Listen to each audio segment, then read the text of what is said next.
selamat pagi teman-teman.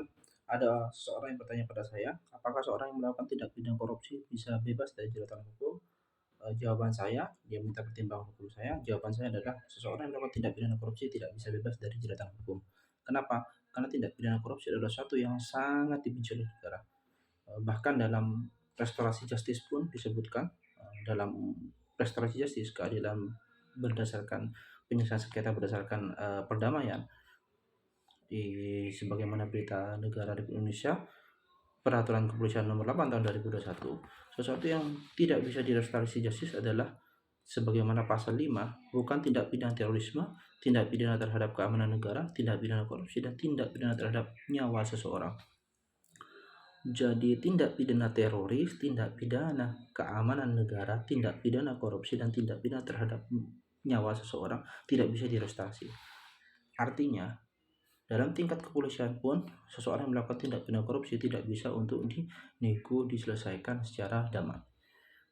Jadi terorisme, membunuh seseorang, korupsi, narkoba, itu adalah musuh negara. Sehingga apapun namanya, sesuatu yang melakukan tindak pidana korupsi tidak bisa dilepaskan dari jerat pidana, tidak akan menghilangkan tindak pidana. Lalu bagaimana dengan sebuah peristiwa yang dinyatakan bahwa ketika orang melakukan pencurian, semisal seseorang melakukan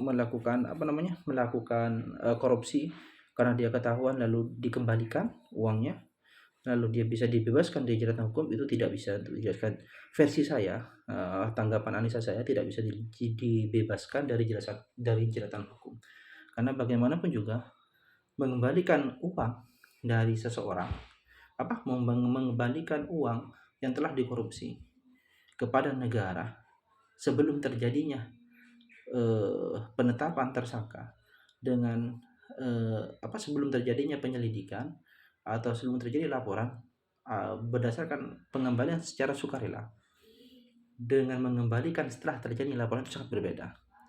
Bukan berarti setelah ditemukan indikasi adanya tindak pidana korupsi, setelah diperiksa baru uang itu dikembalikan, itu akan menghapus pidana korupsinya. Itu tidak mungkin menghapus pidana korupsinya.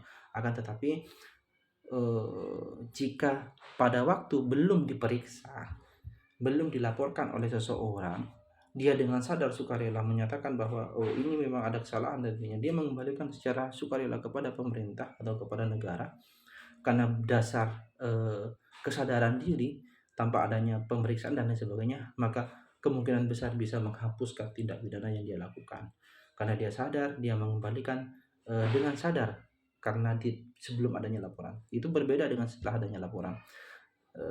Jadi tindak pidana yang dilakukan tidak akan menghapus terhadap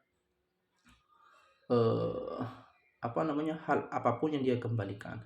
Terus bagaimanakah sikap pandangan hukum kita terhadap orang yang melakukan tindak pidana korupsi?